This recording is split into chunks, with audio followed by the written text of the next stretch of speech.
Póngase a derecho. Responda al cuestionario del fiscal general de la República de Venezuela. Dé fe de vida de todos los muchachos secuestrados.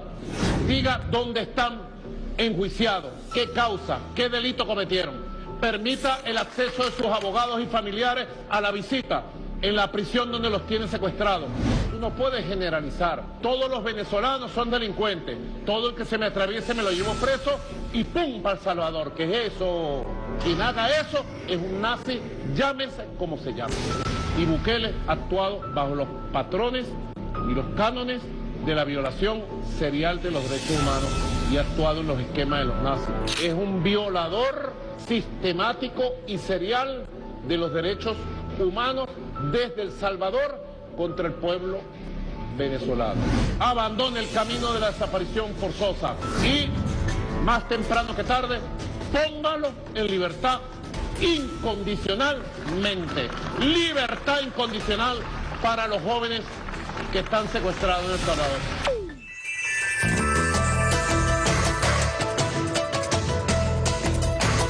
Bienvenidos todos y todas a nuestro programa En la Balanza, su programa. Gracias por recibirnos a todos en su casa, con su familia, compartiendo los análisis que estamos haciendo en este programa.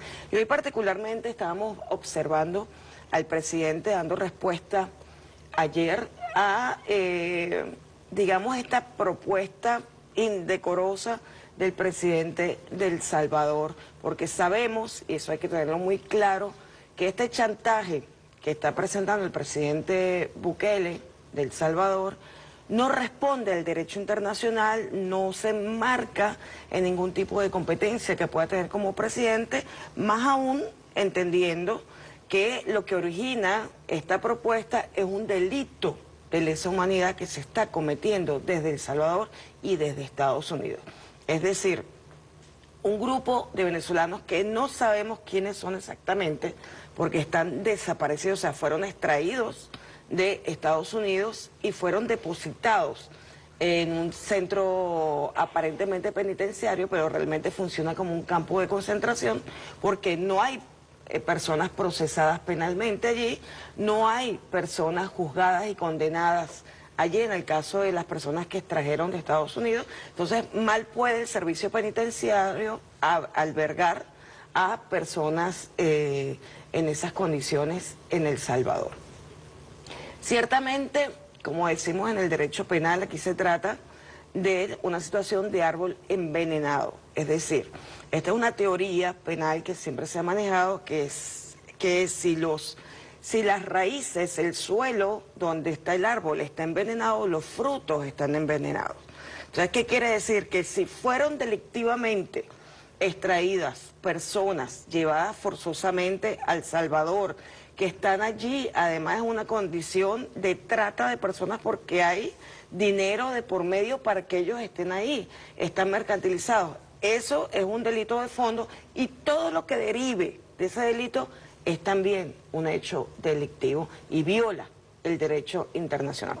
Para hablar de este y otros temas muy importantes, contamos con la presencia del doctor Sergio Rodríguez Gelfenstein, que hoy nos acompaña. Recordemos que, digamos, nos ha acompañado en otras oportunidades hablando de diferentes temas. Hoy queríamos abordar la guerra integral de Estados Unidos contra China y la vamos a abordar, pero primero quisiera su opinión sobre este tema que ha sido, digamos, impactante porque este delincuente de Bukele, usando la palabra humanitaria, está lavándole la cara a un delito que es la extracción de personas y el depósito de personas en un centro de concentración, porque no puede hablarse de sistema penitenciario en este caso.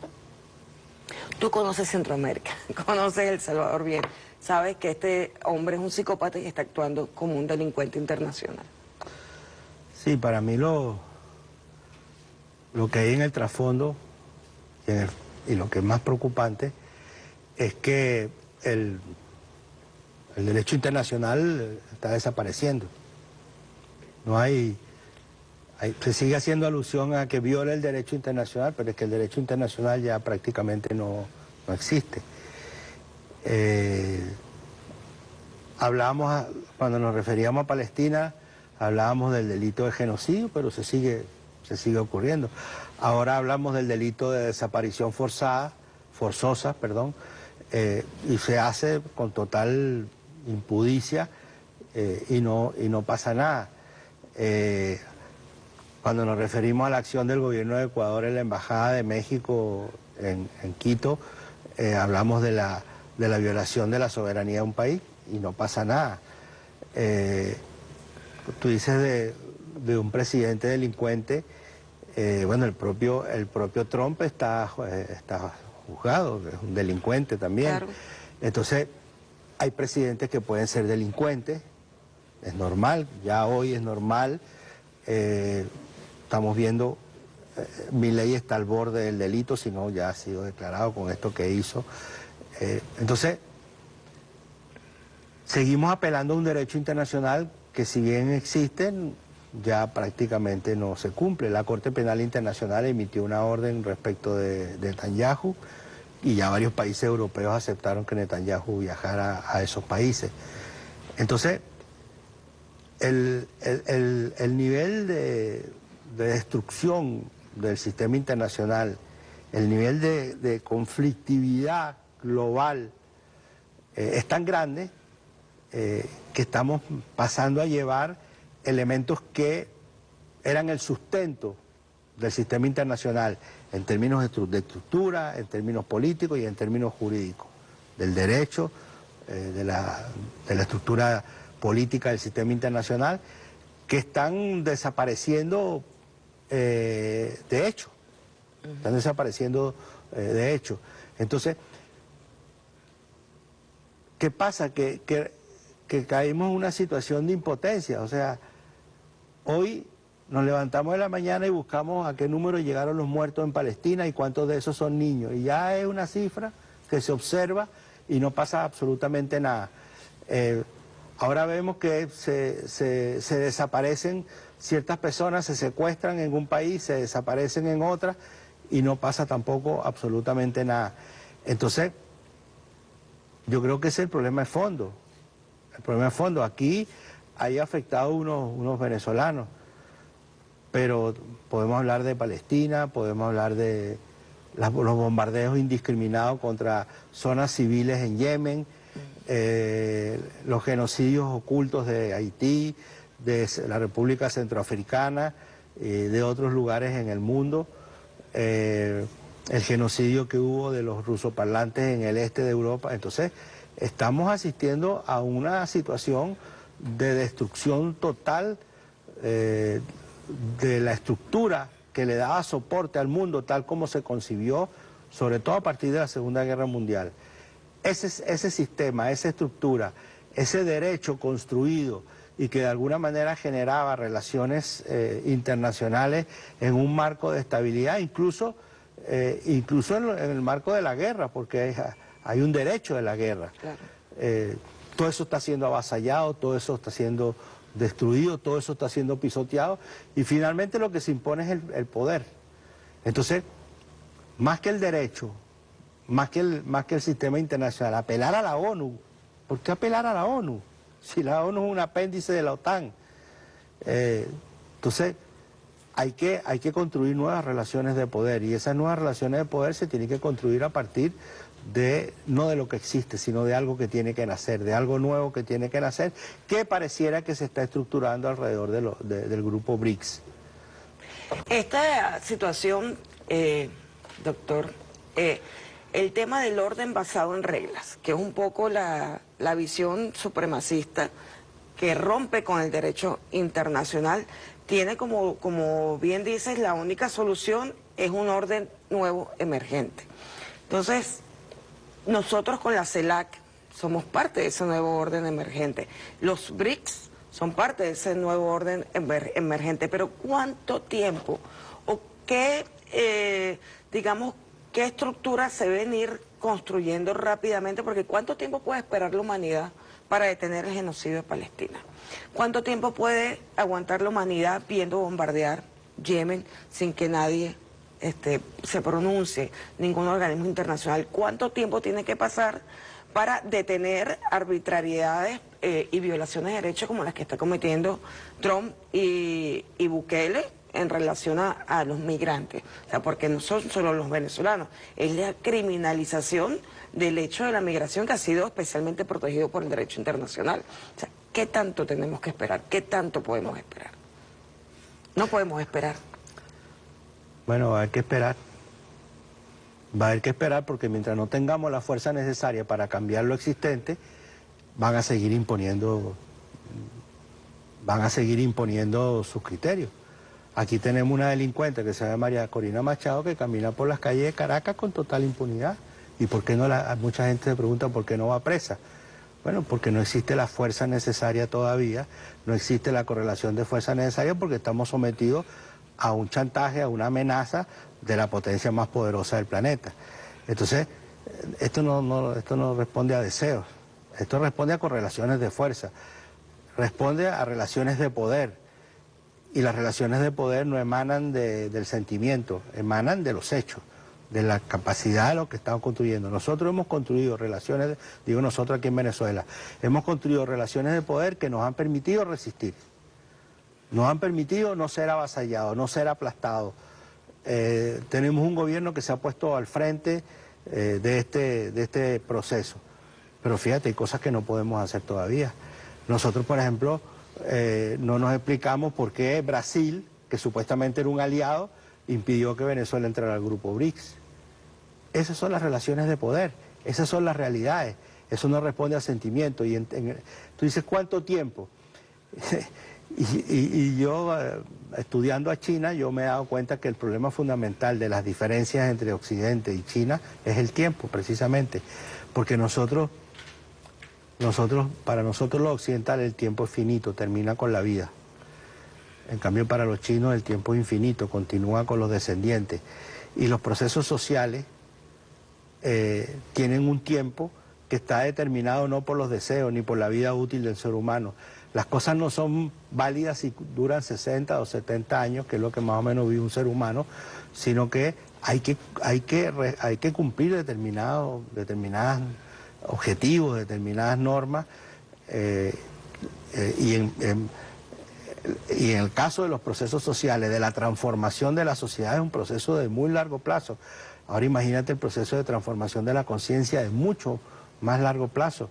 Estamos hablando no solamente de que están imperando los valores del capitalismo, sino que estamos hablando que están imperando desde hace varias decenas de miles de años los valores de las sociedades de clase. Entonces, ¿cómo tú haces desaparecer sociedades de clase que se han construido sobre los valores del individualismo, del despilfarro, del hedonismo? Sí, de toda una serie de deformaciones que son los que configuran, a ti te muestran las alfombras rojas, te muestran los vestidos largos, y te los muestran como si eso fuera el éxito. El éxito es básicamente por la obtención de bienes materiales. No hay una valoración real de lo que significa ser exitoso espiritualmente, tener una buena familia, tener una buena relación con los hijos, con los padres, tener resueltas tus necesidades básicas, pero sobre todo ser feliz, sino que es acumular, sin saber para qué.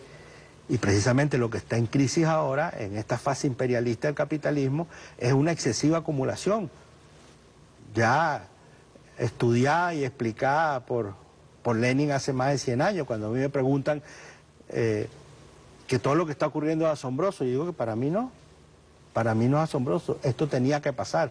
Lo que ha sido asombroso para mí es que sea tan rápido, yo pensaba que me iba a morir sin verlo, y lo estoy viendo.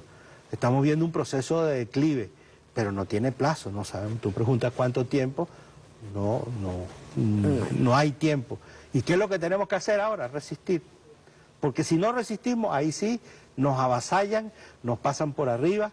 El comandante Chávez, cuando dijo el 8 de diciembre del año 2012, pero tenemos patria, muchos se burlaron. Y ¿para qué sirve eso?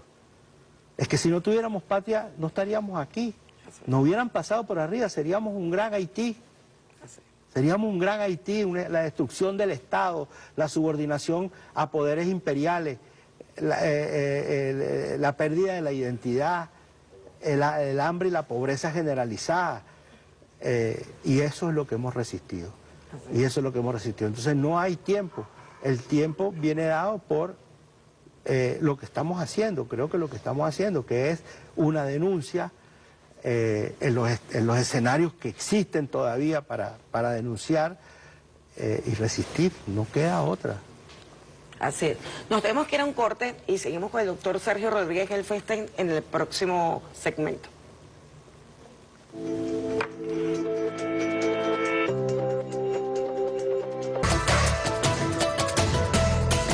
Continuamos en La Balanza conversando con el doctor Sergio Rodríguez Gelfenstein.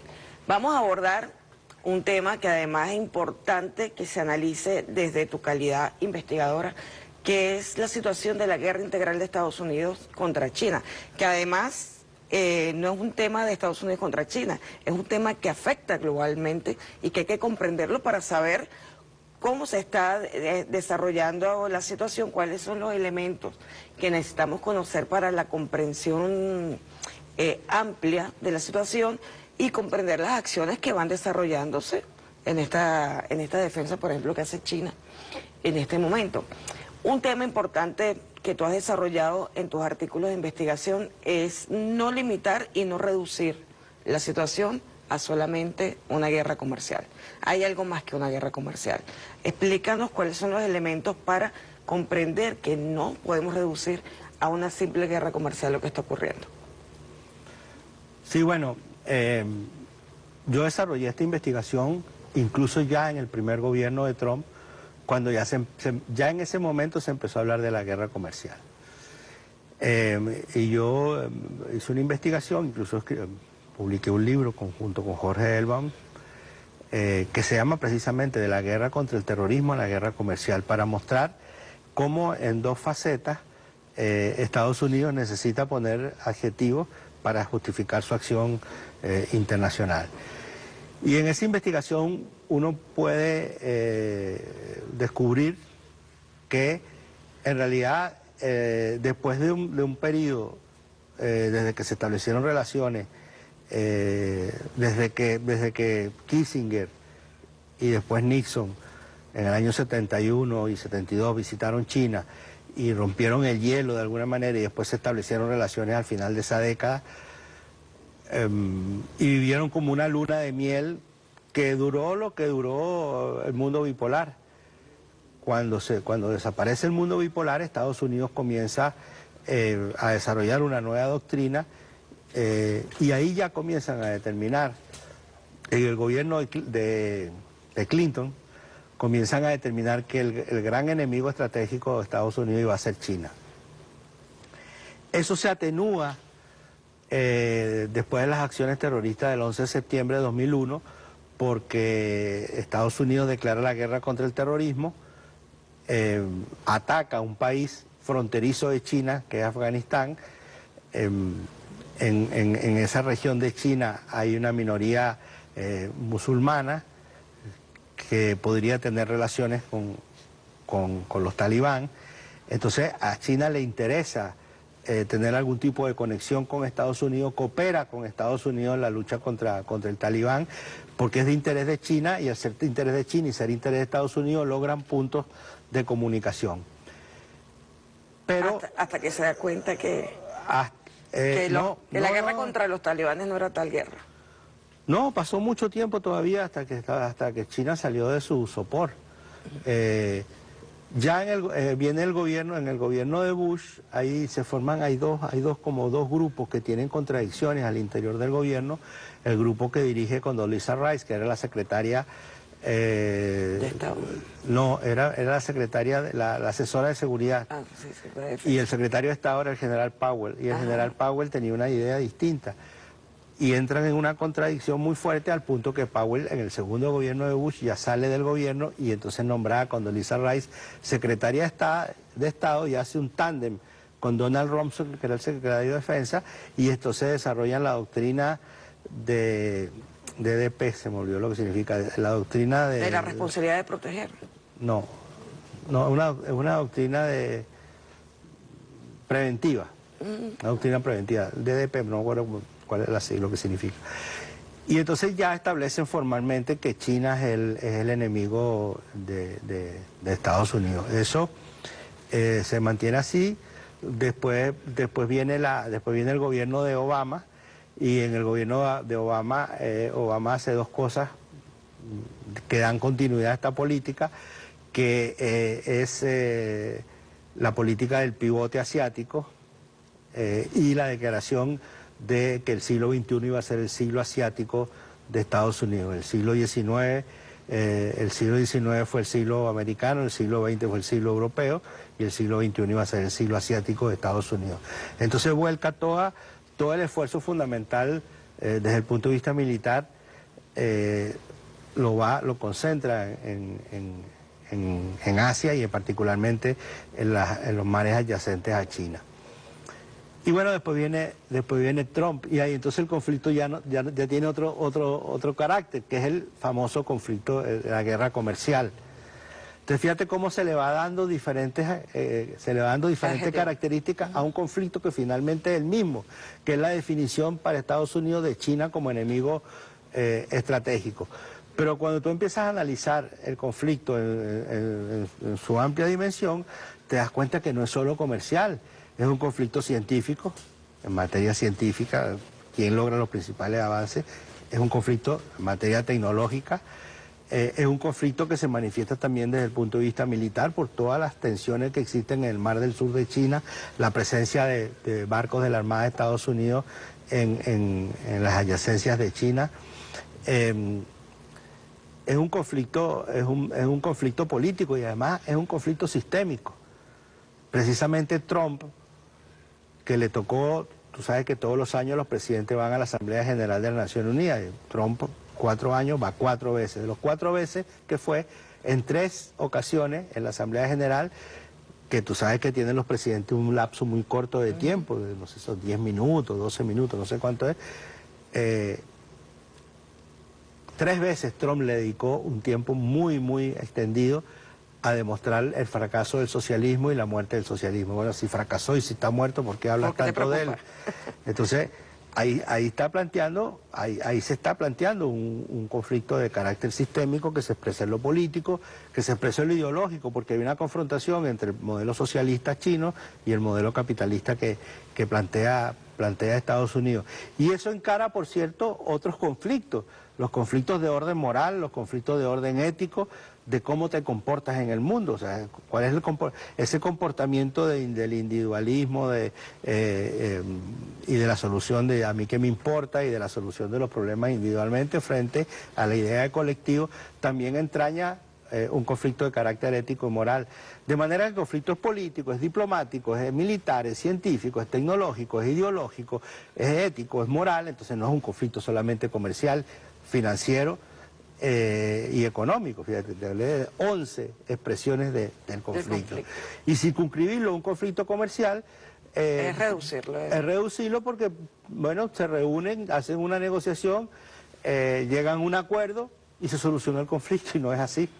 Y no es así porque es sistémico, tiene que ver con la sobrevivencia. Hoy lo que está haciendo Trump es luchando ya no solamente por la salvaguarda de Estados Unidos, ya no solamente por transformar a Estados Unidos, hacerlo grande de nuevo, como es su consigna, sino que lo que está tratando de salvar al capitalismo que está en crisis, que entró en un proceso de crisis estructural. Esta crisis ya no es las crisis cíclicas que el propio capitalismo generaba para recomponerse, reestructurarse y mantenerse.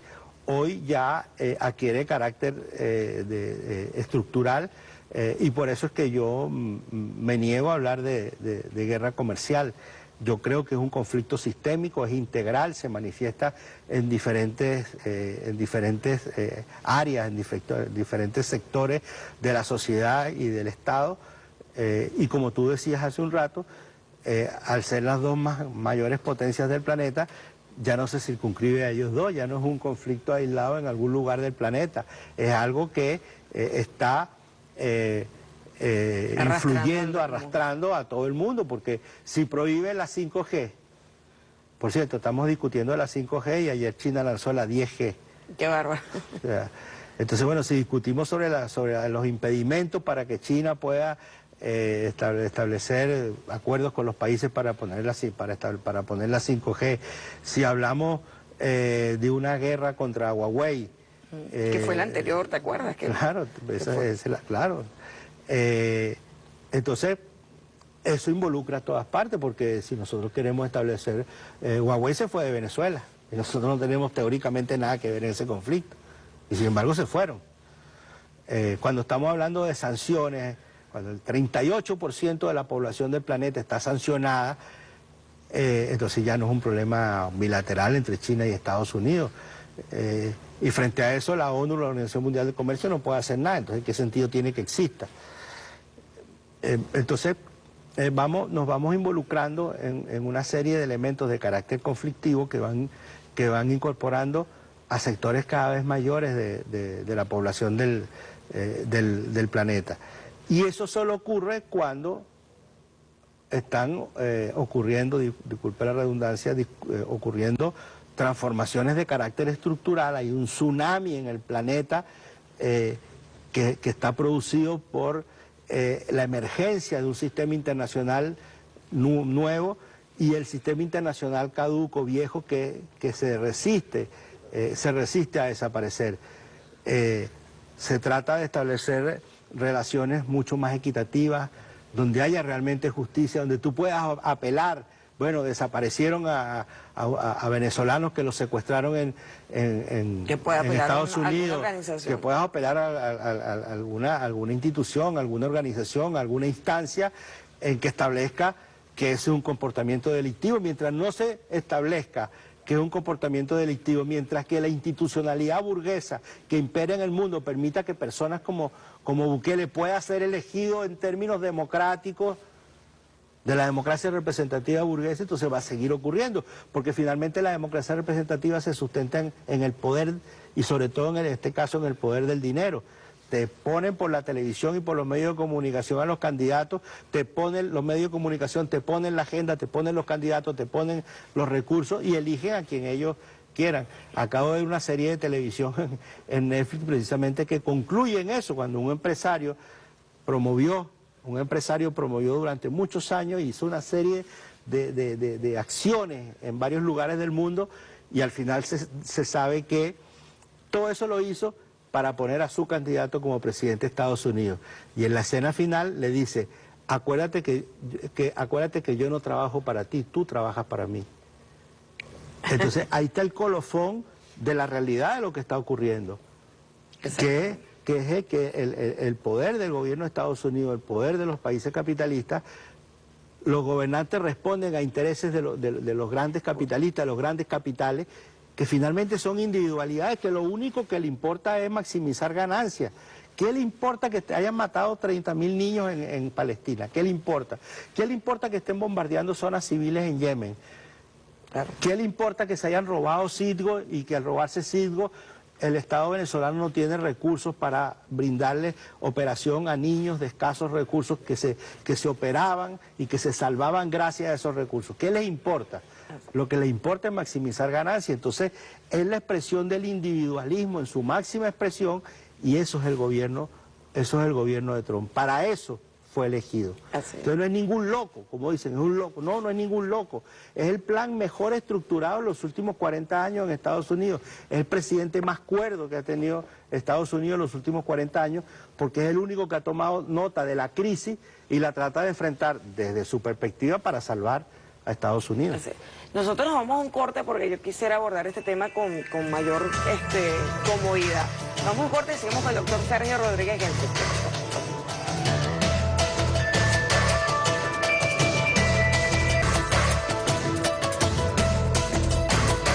Seguimos en la balanza con el doctor Sergio Rodríguez Gelfeste. Cualquiera que quiera profundizar en la investigación o conocer la investigación del doctor Sergio Rodríguez Gelfeste, usted pone el nombre completo en Google y encontrará una gran variedad de sus artículos. Muchos de los libros deben estar publicados, seguramente de acceso a los que tengan interés en conocer las áreas de investigación, que todas son de geopolítica, todas son vinculadas además al análisis del acontecimiento. Esta semana hasta hiciste un artículo sobre el tema de la sucesión del Papa, que por cierto estamos acompañando el luto que declaró el presidente Nicolás Maduro, un gran hombre que rompe, digamos, con la tradición de la jerarquía eclesial, que pone algunos frenos al dogmatismo neoliberal de la Iglesia Católica, y que evidentemente, este es un paréntesis, creo que no va a tener continuidad. Yo creo que van a hacer lo posible, porque el Vaticano es un centro de poder. Van a hacer lo posible para que no haya continuidad ideológica en esta línea liberadora, cargada un poco de la teología de la liberación. No lo van a permitir. ¿Qué opinas tú? Bueno, no somos vaticanólogos, pero... No, has entrado en un tema complejo. Mira, en realidad el proceso de transformación de la Iglesia, desde la superestructura, porque la Iglesia de base es otra cosa.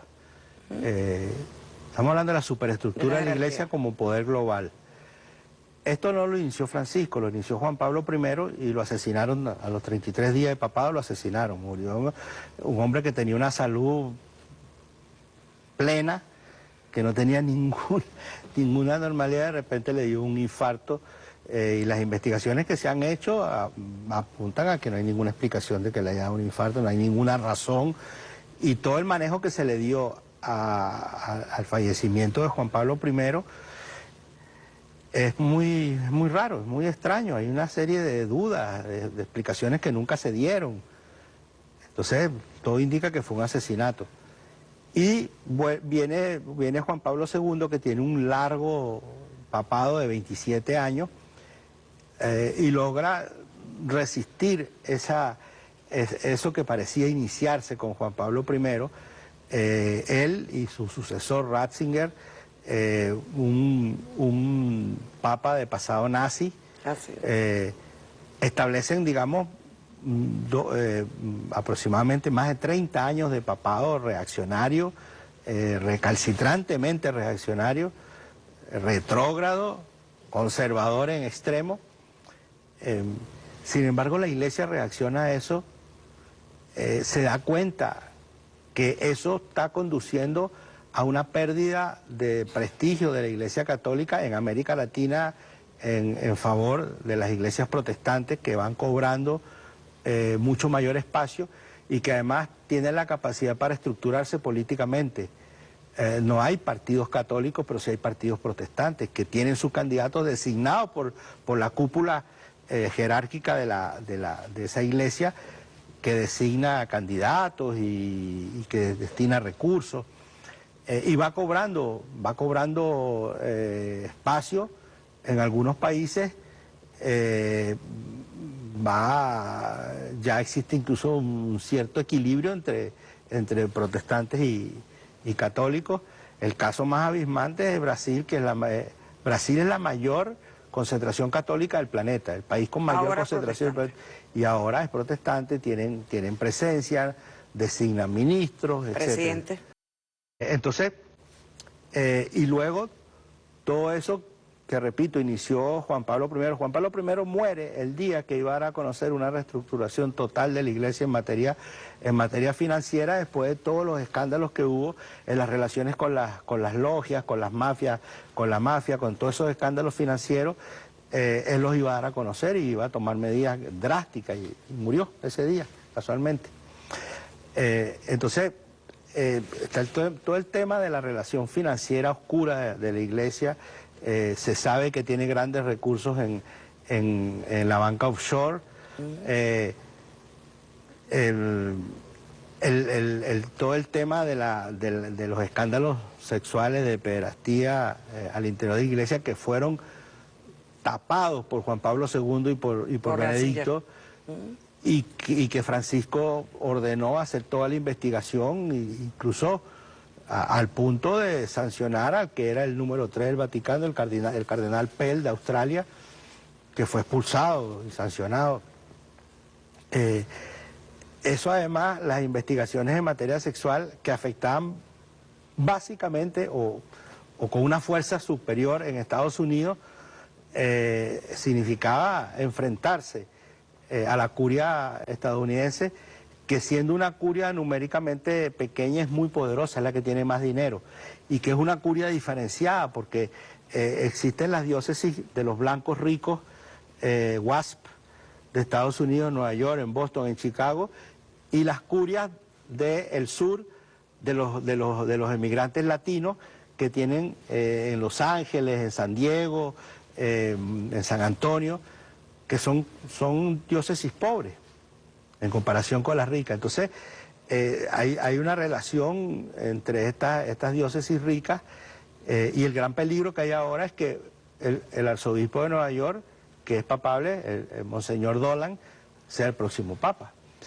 ¿Y qué particularidad hay en este momento? Es que este es el primer gobierno de Estados Unidos, el gobierno de Trump, que tiene una presencia tan grande de católicos, empezando por el vicepresidente Vance, por el secretario de Estado Rubio, por el secretario de Salud Kennedy, por la embajadora en Naciones Unidas, por el secretario de Transporte y otros que no me acuerdo ahora.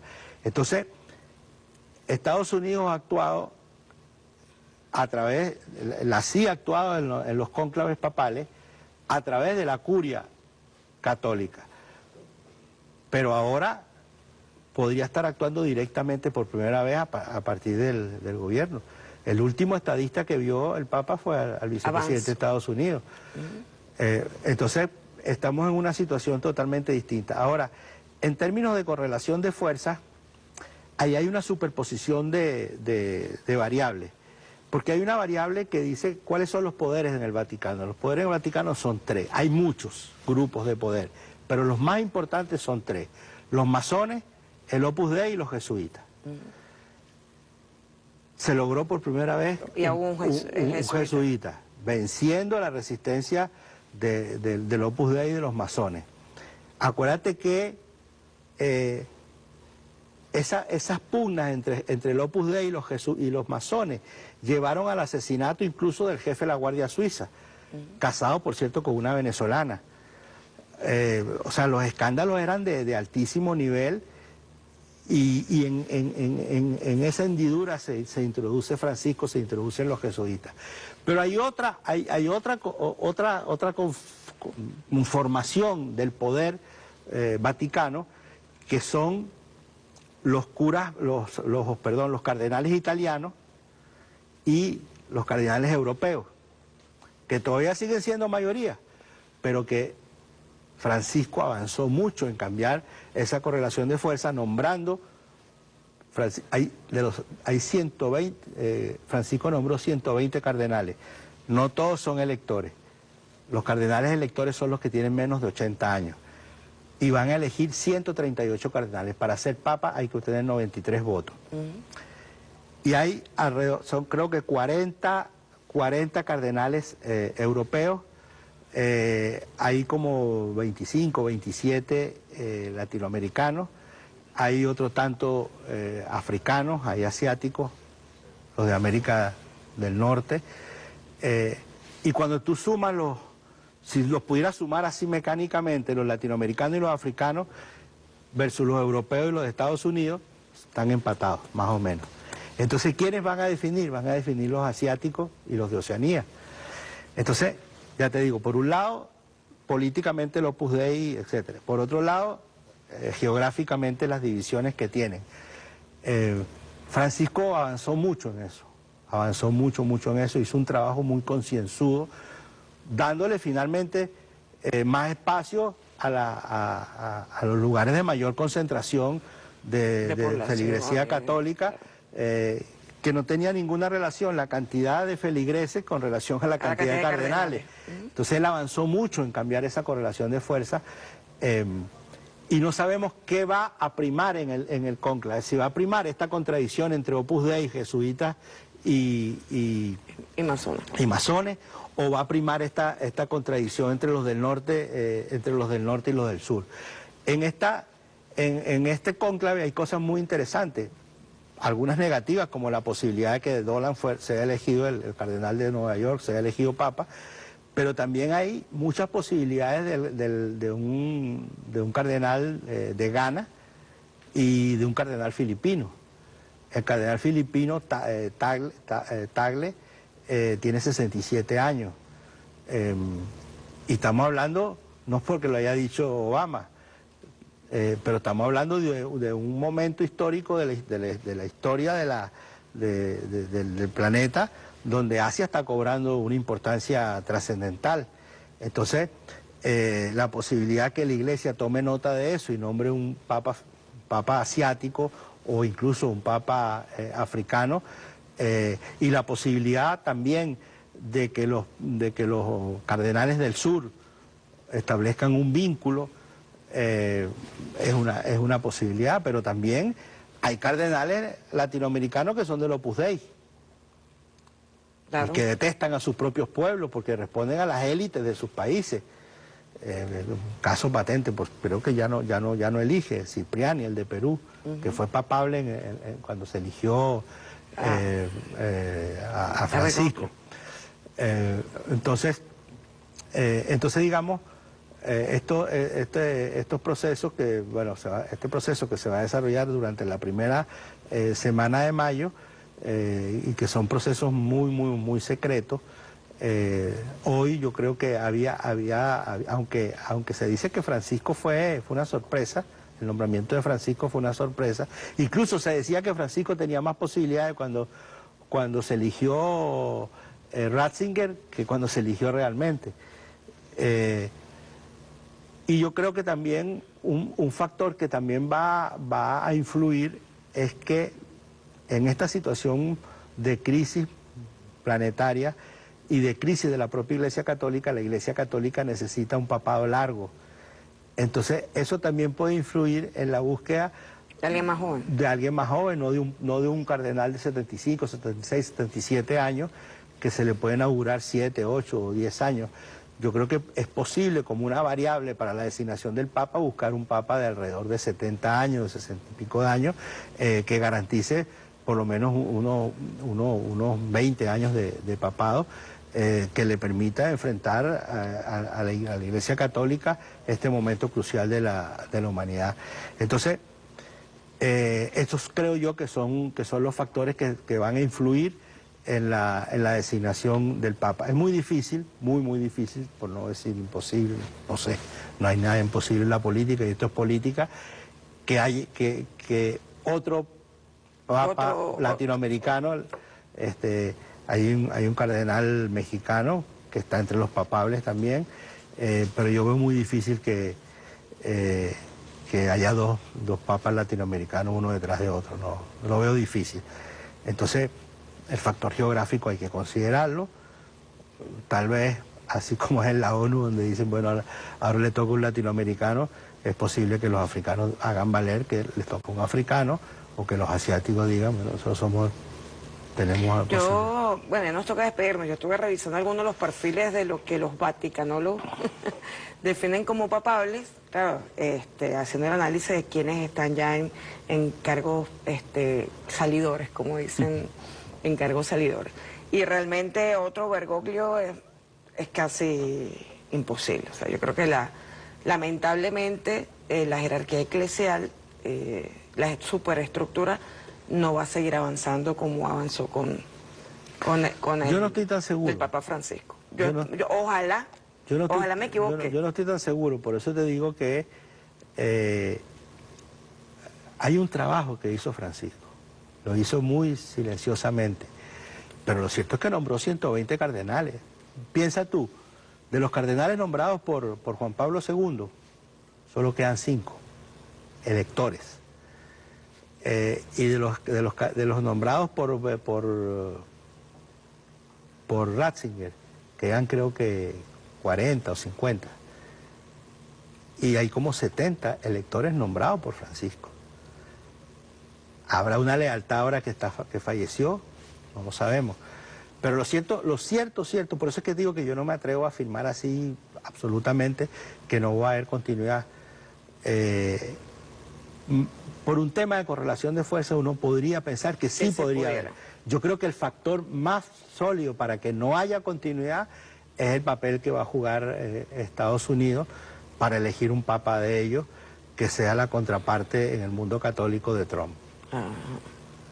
Bueno, como dicen los católicos, como decimos los musulmanes, en nombre de Dios, que sea lo más conveniente para transitar este momento de la humanidad.